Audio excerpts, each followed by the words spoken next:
guys, it's Lee of AutoFlirt here, and it's the month of April, so happy Easter. Yep, that's right. So let's make a video. Preferably not in central London this time, because if you have seen my past two videos, first vlog and supercar hunting with a riot, go check that out if you haven't. Both were shot in central London, just typically car hunting, and I figured let's try something new, right? So I like spending a lot of time on YouTube and on Instagram, and I got feed from these guys called Joe Macari. So I thought, Joe Macari isn't a name that affiliates with cars whatsoever. So I did a bit of digging and found out what they had to offer, and the cars that they have will change your life. So I came down here to Southfields, and the showroom is right there. We're gonna go in and see what's up. Let's go.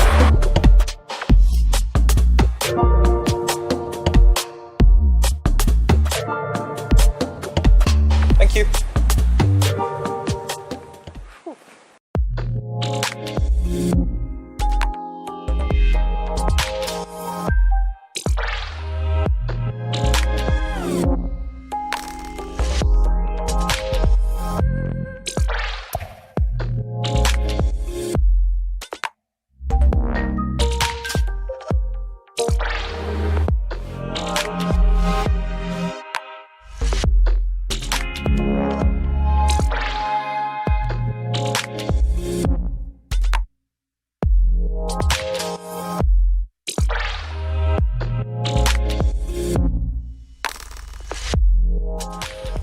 So when I talk about cars that will change your life here at Joe Macari, this is one of them. What you guys are looking at here is a fully naked carbon fiber Enzo Ferrari.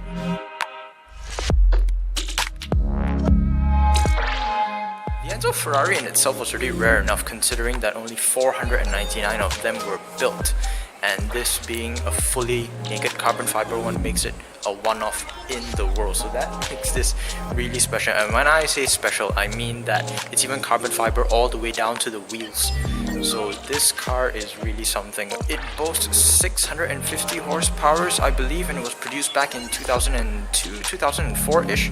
It was meant to rival against the likes of the Porsche Carrera GT, the McLaren Mercedes SLR, that one time McLaren and Mercedes did a joint venture.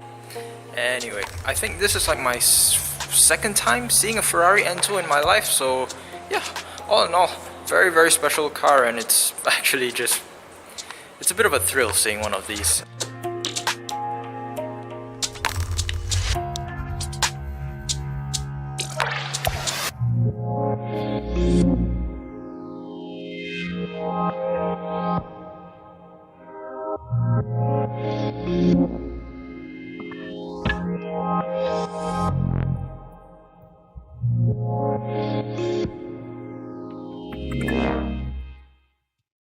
Obviously, you can't walk into a showroom like this, talk about that Enzo Ferrari, and not talk about its successor. That's right, in this present showroom, the Enzo Ferrari is present, and so is its successor.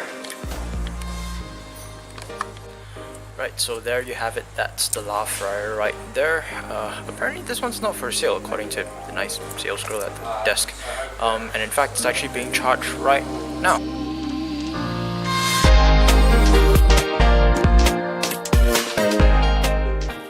It's 963 horsepower, is supplemented by its electric motor that requires, well, power, electricity, obviously. But yeah, very, very cool car. Part of the holy trinity of the Porsche 918, the McLaren P1, and of course LaFerrari. Still waiting for these three to gun each other out on a track on Top Gear, or what used to be Top Gear, with Jeremy, James and Richard. Coming out at the end of the year, I heard, on Amazon Prime, so look out for that. Right off the showroom floor that Ferrari was selling it for, this was going for £1 million, and I just found out that at an auction, this California over here was going for 16 million USD. Even with the conversion rate, you can imagine how much that's going to be in pounds. But regardless, this thing is absolutely beautiful.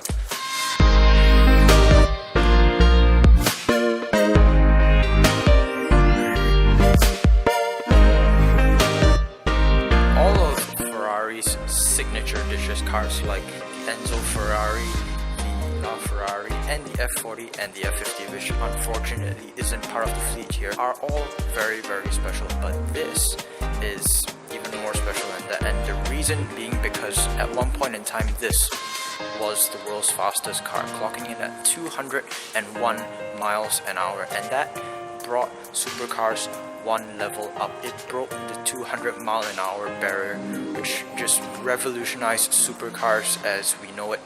And on top of that, I have to say, this specimen of it is, well, I really like that blue.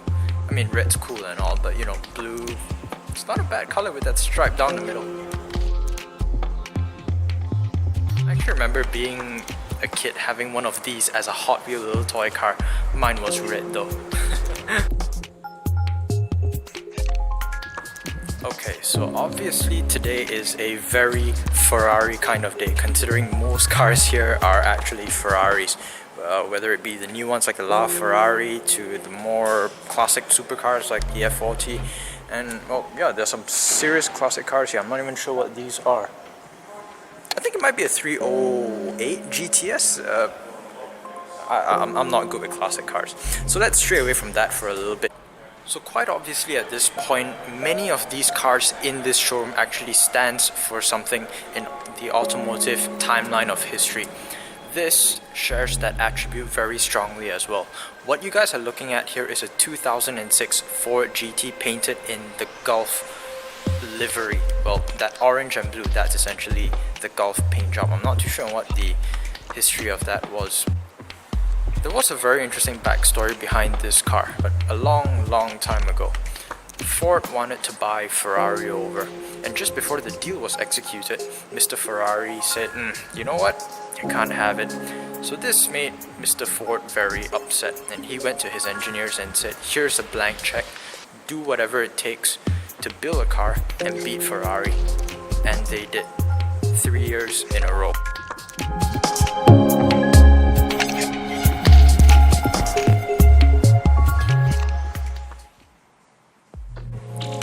Alright guys, so I'm gonna end this with this special little thing. I think we've had enough Ferraris for one day else. I think I've featured 3 already. Yeah, it's a little bit difficult to keep track when you're actually here doing all this. But anyway, what you guys are looking at here is a Porsche 911 GT3 RS 4.0. Yep, that's right, not 3.8, 4.0. Exclusive to that livery that comes on the car. I believe this car came in only just a handful of colors. This is white and then there was black, yeah, with the red stripes and everything, which is really cool. It was built in limited numbers, 600 of them worldwide. Obviously very exclusive, especially in that paint job. It's very distinct, and well, you can't really miss it if you see one on the road, because I mean, come on, even the wheels are white. That's pretty intense, especially for Porsche, because Porsche is not exactly what you call outlandish when it comes to their cars. And really, it just spells race car all over it. There's like, it's built with a roll cage. It's got this huge wing on the back with the word Porsche written right across it. So, you know, if you have a helicopter, you'll be able to identify one. But all in all, just such a magnificent looking thing. And it's extraordinary of how Porsche has been able to keep that wow factor up even after 60 years of maintaining that Porsche iconic elongated beetle shape, if you will. But regardless, they have done a phenomenal job, and this really is on its way to becoming a classic and definitely a collector's car.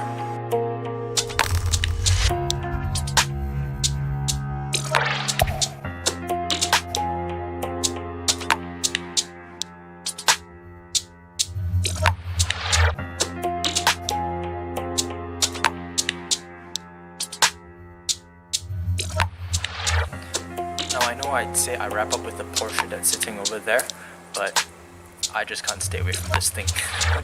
So if you like this video guys, please give me a thumbs up, and don't forget to click subscribe, or you could leave a thumbs up for this Ferrari, because it is just, well, this thing's just amazing. I've never seen one for myself, and this is my first time, so that's awesome. So leave me a thumbs up if you did, but if you didn't like the video, by all means go ahead, leave me a thumbs down, but drop me a comment on telling me why you left it there. And as always guys, thank you so much for watching, take care, and I'll see you guys in the next video.